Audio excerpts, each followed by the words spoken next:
are now looking at flames shooting out of the north side of number 1 World Trade Center, but there are at least some windows blown out and smoke billowing out of the opposite side.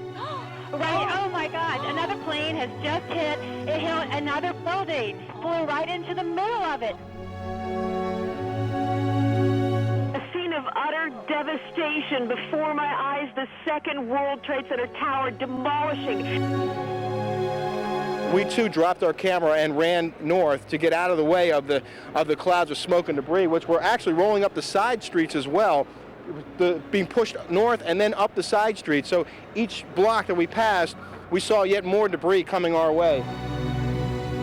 Smoke, black and gray, still pouring out of the Pentagon.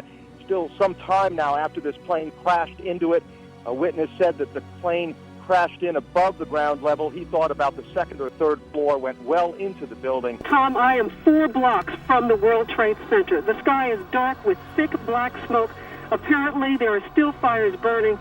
Some of the emergency workers told me that they cannot get into the exact area of the World Trade Center to help people whom they fear are trapped in the rubble because the fires are still burning, in some instances, out of control.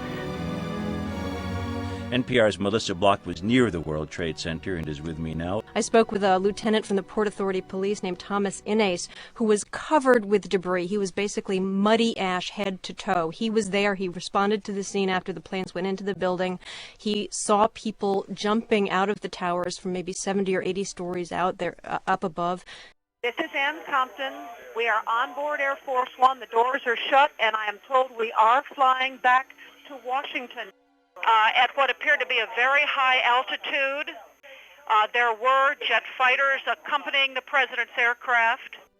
We're going to go live now to correspondent Warren Levinson, who is near the scene in New York City. Warren? What we've got now is smoke that has turned from white to black to brown coming out of the wreckage of the World Trade Center. I should mention that the director of this agency, Joe Alba, was not in Washington when these events took place. He was out in Montana at a conference of the National Emergency Managers Conference. This is all the state emergency directors from around the country. He, of course, immediately made moves to get back to Washington. We believe he is now on his way here. I think that's part of the reason you see everybody back here today. They really want to put the best face on this as possible. They want to say we're back at work. That's why they're out at the Pentagon today as well. Despite the fact that half of the building is closed, they've still got the Pentagon up and running. Dan, without exaggeration, this part of Manhattan looks like a battlefield. We have seen blood. We have seen body parts. We have watched people die in front of our eyes. This was terrorism like we in America have never seen before.